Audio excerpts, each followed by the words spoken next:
ಧರ್ಮಸ್ಥಳದ ವಿರುದ್ಧ ಷಡ್ಯಂತ್ರವನ್ನ ಮಾಡಿದಂಥ ಈ ಬುರುಡೆ ಗ್ಯಾಂಗ್ನ ಅಸಲಿ ಬಂಡವಾಳ ಇವತ್ತು ಜಗತ್ತಿನ ಮುಂದೆ ತೆರೆದುಕೊಂಡಿದೆ. ಎಸ್ಐಟಿ ಅಧಿಕಾರಿಗಳು ಇದನ್ನ ಭೇದಿಸಿದ್ದಾರೆ. ಈಗ ಬುರುಡೆ ಗ್ಯಾಂಗ್ ಉಲ್ಟಾ ಹೊಡಿತಲ್ಲ, ಇವರ ಬಂಡವಾಳ ಬಯಲಾದ ನಂತರ ಇವತ್ತು ಜನ ಈ ಬುರುಡೆ ಗ್ಯಾಂಗ್ಗೆ ಹಿಗ್ಗಾಮುಗ್ಗ ಚಾಡಿಸ್ತಾ ಇದ್ದಾರೆ. ಸರ್ಕಾರದ ಮಟ್ಟದಲ್ಲೂ ಕೂಡ ಇವರ ಷಡ್ಯಂತ್ರ ಬಯಲಾದ ನಂತರ ಈಗ ಕೆಲ ನಾಯಕರು ಕೂಡ ಕಿರಳಿಖಂಡವಾಗಿದ್ದಾರೆ. ಏನೇನ್ ಹೇಳಿದ್ರು, ಏನ್ ನಡೀತಿದೆ, ಹಾಗಾದ್ರೆ ಇದೆಲ್ಲದರ ಒಂದು ಸಂಪೂರ್ಣ ವರದಿ ಇಲ್ಲಿದೆ ನೋಡಿ. ಮಾತು ಬಿಡದ ಮಂಜುನಾಥ, ಕಾಸು ಬಿಡದ ತಿಮ್ಮಪ್ಪ. ಯಾರೇ ತಪ್ಪಿತಸ್ಥರಿದ್ರೆ ಅವ್ರ ಮೇಲೆ ಕ್ರಮ ತಗೊಳ್ತಕ್ಕಂಥದಕ್ಕೆ ಅವಕಾಶ ಮಾಡಿಕೊಟ್ಟಿದ್ದೀವಿ. ಎಸ್ಐಟಿ ಡ್ರಿಲ್ಗೆ ಹೊತರುಗುಟ್ಟಿತ ಬುರುಡೆ ಗ್ಯಾಂಗ್. ವೀರೇಂದ್ರ ಹೆಗ್ಗಡೆ ಪರ ಬ್ಯಾಟ್ ಬೀಸಿದ ಡಿಸಿಎಂ ಡಿಕೆಶಿ. ಮಾತು ಬಿಡದ ಮಂಜುನಾಥ, ಕಾಸು ಬಿಡದ ತಿಮ್ಮಪ್ಪ ಎಂಬ ಮಾತಿಗೆ ಅದೇ ಕಾರಣಕ್ಕೆ ಧರ್ಮಸ್ಥಳಕ್ಕೆ ಆ ಹೆಸರು ಬಂದಿದೆ. ವೀರೇಂದ್ರ ಹೆಗ್ಗಡೆಯವರ ವ್ಯಕ್ತಿತ್ವನೇ ಬೇರೆ ಅಂತ ಹೇಳುವ ಮೂಲಕ ಡಿಸಿಎಂ ಡಿಕೆ ಶಿವಕುಮಾರ್ ಹೇಳಿದ್ದಾರೆ. ಅಲ್ಲದೆ ಷಡ್ಯಂತ್ರ ಮಾಡಿದವರ ವಿರುದ್ಧ ಕಾನೂನು ಕ್ರಮ ಫಿಕ್ಸ್ ಅಂತ ಡಿಕೆಶಿ ಎಚ್ಚರಿಸಿದ್ದಾರೆ. ಅವರ ವ್ಯಕ್ತಿತ್ವನೇ ಬೇರೆ. ಸೊ ಆ ಸಂಸ್ಥೆಗೆ ಡ್ಯಾಮೇಜ್ ಆಗ್ತಾ ಇತ್ತಲ್ಲ ಅನ್ನೋದು ನಮಗೆ ಬಹಳ. ಯಾಕೆಂದ್ರೆ ಧರ್ಮಸ್ಥಳ ಅಂತ ಹೆಸರು ಬರಬೇಕಾದ್ರೆ ಅದಕ್ಕೆ ದೊಡ್ಡ ಇದೆ. ಮಂಜುನಾಥ ಮಾತು ಬಿಡಲ್ಲ, ಮಾತು ಬಿಡದ ಮಂಜುನಾಥ, ಕಾಸು ಬಿಡದ ತಿಮ್ಮಪ್ಪ. ಅರ್ಕೆ ಅಲ್ಲಿ ಕಟ್ಕೊಂಡ್ರೆ ಕಾಸು ಬಿಡಂಗಿಲ್ಲ, ಇಲ್ಲಿ ಮಾತು ಕೊಟ್ರೆ ತಪ್ಪಂಗಿಲ್ಲ. ಆ ಪದ್ಧತಿಯಲ್ಲಿ ನಡ್ಕೊಂಡು ಹೋಗ್ತಾ ಇದ್ದಲ್ಲಿ ಯಾವುದೂ ಸಮಸ್ಯೆ ಇಲ್ಲ ಅನ್ನೋದು ನನ್ನ ನಂಬಿಕೆ. ಧರ್ಮಸ್ಥಳ ವಿರುದ್ಧ ಪಿತೂರಿ ಮಾಡಿದವರನ್ನ ಬಿಡಲ್ಲ. ಹೇಳ್ತೀನಿ, ಯಾವುದೇ ರಾಜಕೀಯ ಒತ್ತಡ ಇಲ್ಲ ಅಥವಾ ಹಸ್ತಕ್ಷೇಪ ಇಲ್ಲ. ಅವರಿಗೆ ಇರುವಂತಹ ಎವಿಡೆನ್ಸ್ ಮೇಲೆ ಮುಕ್ತವಾಗಿ ಯಾರೇ ತಪ್ಪಿತಸ್ಥರಿದ್ರೆ ಅವ್ರ ಮೇಲೆ ಕ್ರಮ ತಗೊಳ್ತಕ್ಕಂಥದಕ್ಕೆ ಅವಕಾಶ ಮಾಡಿಕೊಟ್ಟಿದ್ದೀವಿ. ಯಾರನ್ನು ರಕ್ಷಿಸ್ತಕ್ಕಂಥ ಪ್ರಶ್ನೆನೂ ಇಲ್ಲ ಅಥವಾ ಯಾರಿಗೊಬ್ಬರಿಗೆ ನಾವು ಅನಾವಶ್ಯಕವಾಗಿ ತೊಂದರೆ ಕೊಡಬೇಕು ಅಂತಲೂ ಇಲ್ಲ.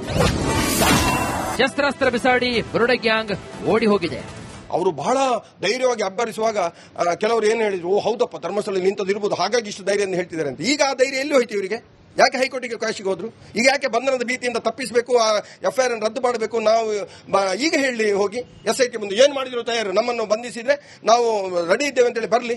ತಪ್ಪಿಸಿಕೊಂಡಿದ್ದಾರಲ್ಲ, ಬಂಧನದ ಭೀತಿಯಿಂದ ತಪ್ಪಿಸಿಕೊಂಡದ್ದು. ಮತ್ತು ಇದು ಒಂದು ಯುದ್ಧದ ಸಂದರ್ಭದಲ್ಲಿ ಶಸ್ತ್ರವನ್ನು ಬಿಸಾಕಿ ಓಡಿದಾಗೆ ಆಗಿದೆ. ಬುರುಡೆ ಗ್ಯಾಂಗ್ಗೆ ಓರ್ವ ಪೊಲೀಸ್ ಬೆಂಬಲ. ಇದೇ ಎಡಿಜಿಪಿ ಲೆವೆಲ್ ಅವರ ಆಫೀಸರ್ ಅವರೇ ಕುತಂತ್ರ ಮಾಡಿ, ನಮಗೆ ಬರ್ತಿರ್ತಕ್ಕಂಥ ಮಾಹಿತಿ ಇವರೇ ಕುತಂತ್ರ ಮಾಡಿ, ಇವರೇ ಷಡ್ಯಂತ್ರಜಾರರಿಗೆ ಒಂದು ಐಡಿಯಾ ಕೊಟ್ಬಿಟ್ಟು ಕೋರ್ಟಲ್ಲಿ ಈ ತರದಲ್ಲಿ ಒಂದು ಇದನ್ನ ಹಾಕೊಳ್ಳಿ, ಆವಾಗ ನಮಗೂ ಒಂದು ರಿಲೀಫ್ ಸಿಗುತ್ತೆ, ನಾವಿದನ್ನ ಮುಂದಕ್ಕೆ ಹಾಕ್ತೀವಿ ಅಂತೇಳಿ. ಅಂದ್ರೆ ಅರ್ಥ, ಸೊಸೈಟಿ ಒಳಗಡೆ ಇರ್ತಕ್ಕಂಥ ಕೆಲವು ಆಫೀಸರ್ಗಳು, ಸರ್ಕಾರದ ಕೆಲವು ಭಾಗ ಆಗಿರ್ತಕ್ಕಂಥ ಇಂಪಾರ್ಟೆಂಟ್ ವ್ಯಕ್ತಿಗಳು, ಅರ್ಬನ್ ನಕ್ಸಲರು, ಮತ್ತೆ ಈ ಷಡ್ಯಂತ್ರದಲ್ಲಿ ಒಳಗಾಗಿದಾರಲ್ಲ, ಇವರೆಲ್ಲರೂ ಸೇರಿ ಆಡ್ತಿರ್ತಕ್ಕಂತಹ ಈ ನಾಟಕವೇ ಹೈಕೋರ್ಟ್ಗೆ ಅರ್ಜಿ ಹಾಕಿರ್ತಕ್ಕಂಥದ್ದು.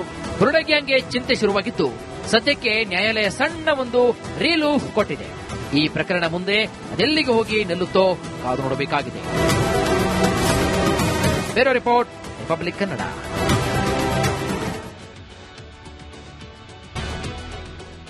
ಧರ್ಮಸ್ಥಳದ ವಿರುದ್ಧ ಷಡ್ಯಂತ್ರವನ್ನ ಮಾಡಿದಂಥ ಈ ಬುರುಡೆ ಗ್ಯಾಂಗ್ನ ಅಸಲಿ ಬಂಡವಾಳ ಇವತ್ತು ಜಗತ್ತಿನ ಮುಂದೆ ತೆರೆದುಕೊಂಡಿದೆ.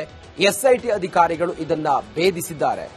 ಈಗ ಬುರುಡೆ ಗ್ಯಾಂಗ್ ಉಲ್ಟಾ ಹೊಡಿತಲ್ಲ, ಇವರ ಬಂಡವಾಳ ಬಯಲಾದ ನಂತರ ಇವತ್ತು ಜನ ಈ ಬುರುಡೆ ಗ್ಯಾಂಗ್ಗೆ ಹಿಗ್ಗಾಮುಗ್ಗ ಚಾಡಿಸ್ತಾ ಇದ್ದಾರೆ. ಸರ್ಕಾರದ ಮಟ್ಟದಲ್ಲೂ ಕೂಡ ಇವರ ಷಡ್ಯಂತ್ರ ಬಯಲಾದ ನಂತರ ಈಗ ಕೆಲ ನಾಯಕರು ಕೂಡ ಕಿರಳಿಖಂಡವಾಗಿದ್ದಾರೆ. ಏನೇನ್ ಹೇಳಿದ್ರು, ಏನ್ ನಡೀತಿದೆ, ಹಾಗಾದ್ರೆ ಇದೆಲ್ಲದರ ಒಂದು ಸಂಪೂರ್ಣ ವರದಿ ಇಲ್ಲಿದೆ ನೋಡಿ. ಮಾತು ಬಿಡದ ಮಂಜುನಾಥ, ಕಾಸು ಬಿಡದ ತಿಮ್ಮಪ್ಪ. ಯಾರೇ ತಪ್ಪಿತಸ್ಥರಿದ್ರೆ ಅವ್ರ ಮೇಲೆ ಕ್ರಮ ತಗೊಳ್ತಕ್ಕಂಥದಕ್ಕೆ ಅವಕಾಶ ಮಾಡಿಕೊಟ್ಟಿದ್ದೀವಿ. ಎಸ್ಐಟಿ ಡ್ರಿಲ್ಗೆ ಹೊತರುಗುಟ್ಟಿತ ಬುರುಡೆ ಗ್ಯಾಂಗ್.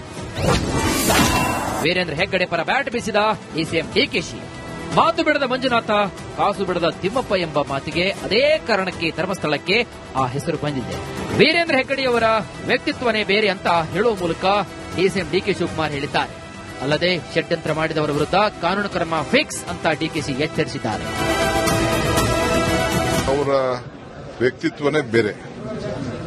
ಸೊ ಆ ಸಂಸ್ಥೆಗೆ ಡ್ಯಾಮೇಜ್ ಆಗ್ತಾ ಇತ್ತಲ್ಲ ಅನ್ನೋದು ನಮಗೆ ಬಹಳ. ಯಾಕೆಂದ್ರೆ ಧರ್ಮಸ್ಥಳ ಅಂತ ಹೆಸರು ಬರ್ಬೇಕಾದ್ರೆ ಅದಕ್ಕೆ ದೊಡ್ಡ ಇದೆ.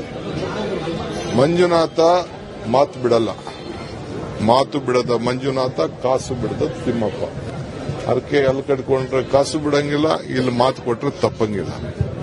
ಆ ಪದ್ಧತಿಯಲ್ಲಿ ನಡ್ಕೊಂಡು ಹೋಗ್ತಾ ಇದ್ದಲ್ಲಿ ಯಾವುದೂ ಸಮಸ್ಯೆ ಇಲ್ಲ ಅನ್ನೋದು ನನ್ನ ನಂಬಿಕೆ.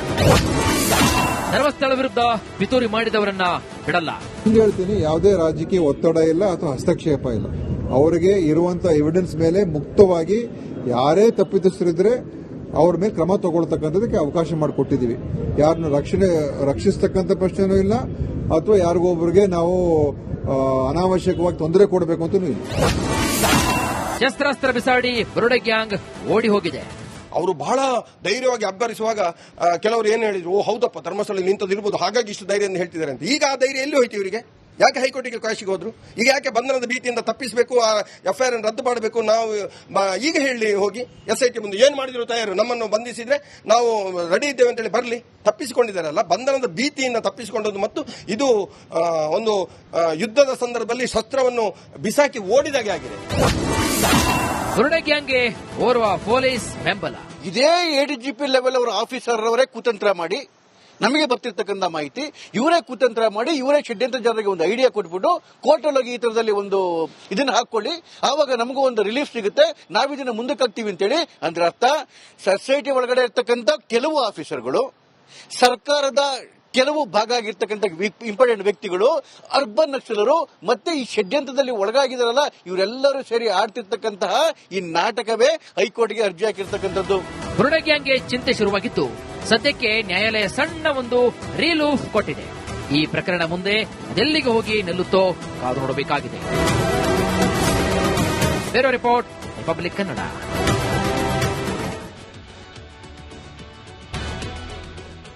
ಧರ್ಮಸ್ಥಳದ ವಿರುದ್ಧ ಷಡ್ಯಂತ್ರವನ್ನ ಮಾಡಿದಂಥ ಈ ಬುರುಡೆ ಗ್ಯಾಂಗ್ನ ಅಸಲಿ ಬಂಡವಾಳ ಇವತ್ತು ಜಗತ್ತಿನ ಮುಂದೆ ತೆರೆದುಕೊಂಡಿದೆ.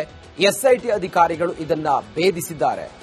ಈಗ ಬುರುಡೆ ಗ್ಯಾಂಗ್ ಉಲ್ಟಾ ಹೊಡಿತಲ್ಲ, ಇವರ ಬಂಡವಾಳ ಬಯಲಾದ ನಂತರ ಇವತ್ತು ಜನ ಈ ಬುರುಡೆ ಗ್ಯಾಂಗ್ಗೆ ಹಿಗ್ಗಾಮುಗ್ಗ ಚಾಡಿಸ್ತಾ ಇದ್ದಾರೆ.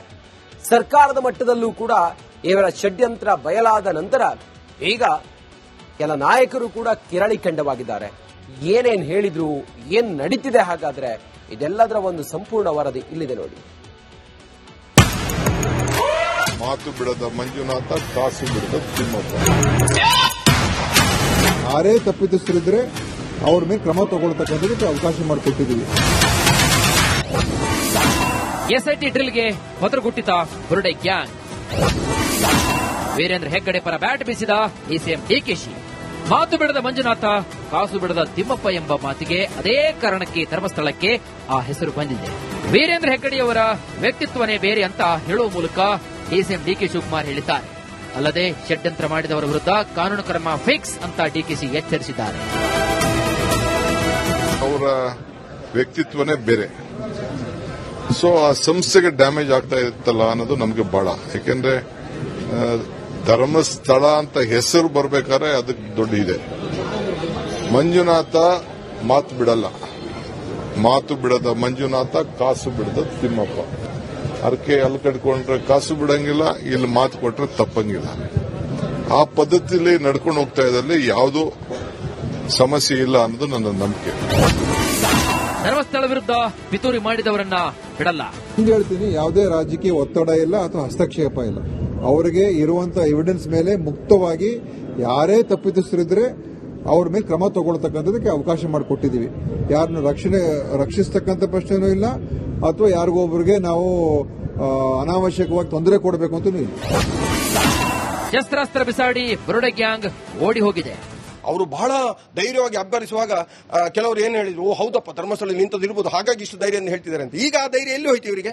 ಯಾಕೆ ಹೈಕೋರ್ಟಿಗೆ ಕಾಶಿಗೆ ಹೋದ್ರು? ಈಗ ಯಾಕೆ ಬಂಧನದ ಭೀತಿಯಿಂದ ತಪ್ಪಿಸಬೇಕು, ಆ ಎಫ್ಐಆರ್ ಅನ್ನು ರದ್ದು ಮಾಡಬೇಕು? ನಾವು ಈಗ ಹೇಳಿ ಹೋಗಿ SIT ಮುಂದೆ ಏನು ಮಾಡಿದ್ರು ತಯಾರು, ನಮ್ಮನ್ನು ಬಂಧಿಸಿದ್ರೆ ನಾವು ರೆಡಿ ಇದ್ದೇವೆ ಅಂತೇಳಿ ಬರಲಿ. ತಪ್ಪಿಸಿಕೊಂಡಿದ್ದಾರಲ್ಲ, ಬಂಧನದ ಭೀತಿಯಿಂದ ತಪ್ಪಿಸಿಕೊಂಡದ್ದು. ಮತ್ತು ಇದು ಒಂದು ಯುದ್ಧದ ಸಂದರ್ಭದಲ್ಲಿ ಶಸ್ತ್ರವನ್ನು ಬಿಸಾಕಿ ಓಡಿದಾಗೆ ಆಗಿದೆ. ಬುರುಡೆ ಗ್ಯಾಂಗ್ಗೆ ಓರ್ವ ಪೊಲೀಸ್ ಬೆಂಬಲ. ಇದೇ ADGP ಲೆವೆಲ್ ಅವರ ಆಫೀಸರ್ ಅವರೇ ಕುತಂತ್ರ ಮಾಡಿ ನಮಗೆ ಬರ್ತಿರ್ತಕ್ಕಂಥ ಮಾಹಿತಿ ಇವರೇ ಕುತಂತ್ರ ಮಾಡಿ ಇವರೇ ಷಡ್ಯಂತ್ರ ಜನರಿಗೆ ಒಂದು ಐಡಿಯಾ ಕೊಟ್ಬಿಟ್ಟು ಕೋರ್ಟಲ್ಲಿ ಹೋಗಿ ಈ ತರದಲ್ಲಿ ಒಂದು ಇದನ್ನ ಹಾಕೊಳ್ಳಿ, ಆವಾಗ ನಮಗೂ ಒಂದು ರಿಲೀಫ್ ಸಿಗುತ್ತೆ, ನಾವಿದನ್ನ ಮುಂದಕ್ಕೆ ಹಾಕ್ತೀವಿ ಅಂತೇಳಿ. ಅಂದ್ರೆ ಅರ್ಥ ಸೊಸೈಟಿ ಒಳಗಡೆ ಇರ್ತಕ್ಕಂಥ ಕೆಲವು ಆಫೀಸರ್ಗಳು, ಸರ್ಕಾರದ ಕೆಲವು ಭಾಗ ಆಗಿರ್ತಕ್ಕಂಥ ಇಂಪಾರ್ಟೆಂಟ್ ವ್ಯಕ್ತಿಗಳು, ಅರ್ಬನ್ ನಕ್ಸಲರು ಮತ್ತೆ ಈ ಷಡ್ಯಂತ್ರದಲ್ಲಿ ಒಳಗಾಗಿದಾರಲ್ಲ ಇವರೆಲ್ಲರೂ ಸೇರಿ ಆಡ್ತಿರ್ತಕ್ಕಂತಹ ಈ ನಾಟಕವೇ ಹೈಕೋರ್ಟ್ಗೆ ಅರ್ಜಿ ಹಾಕಿರ್ತಕ್ಕಂಥದ್ದು. ಬುರುಡೆ ಗ್ಯಾಂಗ್ಗೆ ಚಿಂತೆ ಶುರುವಾಗಿತ್ತು. ಸದ್ಯಕ್ಕೆ ನ್ಯಾಯಾಲಯ ಸಣ್ಣ ಒಂದು ರೀಲೂಫ್ ಕೊಟ್ಟಿದೆ. ಈ ಪ್ರಕರಣ ಮುಂದೆ ಅದೆಲ್ಲಿಗೆ ಹೋಗಿ ನಿಲ್ಲುತ್ತೋ ಕಾದು ನೋಡಬೇಕಾಗಿದೆ. Bureau report, republic Kannada.